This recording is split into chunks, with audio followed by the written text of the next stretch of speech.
what is at stake here ay binababoy ng iilang grupo sa Kongreso ang higit na sa 32 milyong mandato na binigay ng Pilipino. Attorney, kung sakasakaling po kayo po ay panalagin ng taong bayan na kayo po ay mailoklok bilang senador, maasahan po ba ang inyong suporta bilang isa sa mga titindig para kay Gigi Sara bilang didepensa para kay sa ating mahal na Vice President Sara?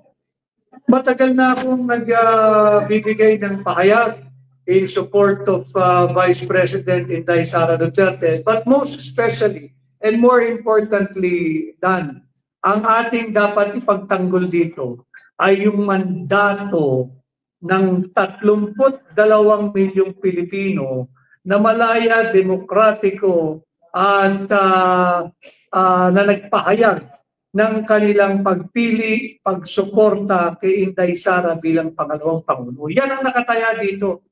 Inday Sara is just a symbol of the office of the Vice President. But what is under attack here is the office of the Vice President as an institution.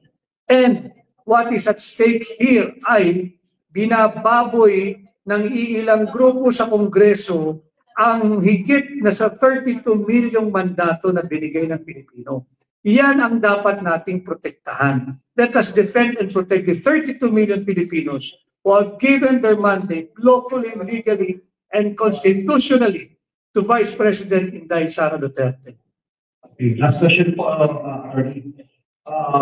Nasa panapakan gobyerno po niyo yung Constitution number 10, which is 1987 Constitution. Sir, paano parang po ninyo ito bubuhay po sakali po kayo ay pahilamin ng taong bayan na kayo po ay mag-iisip? Kinakailangan we have to make enough alliances na makapagpasa rin ng counter resolution na isang tabi na yung concurrent resolution number 10 and let COA do its job. Yung COA dapat ang nag-audit.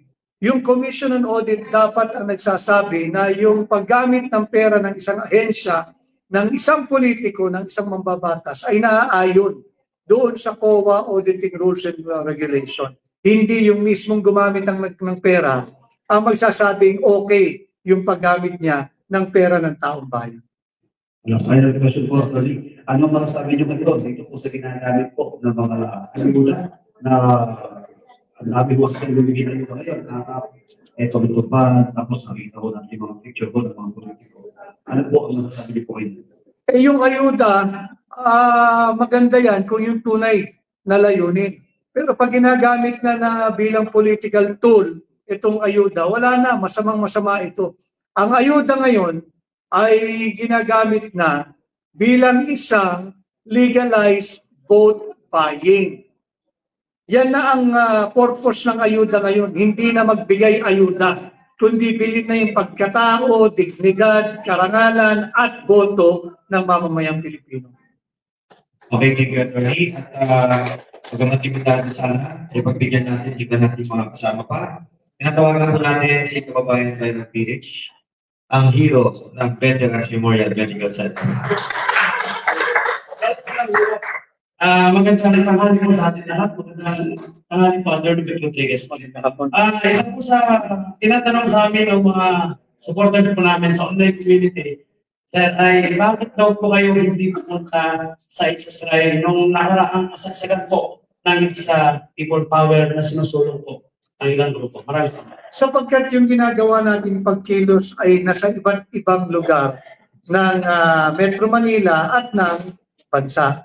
I've been to different places while you were doing your protest rally in EDSA.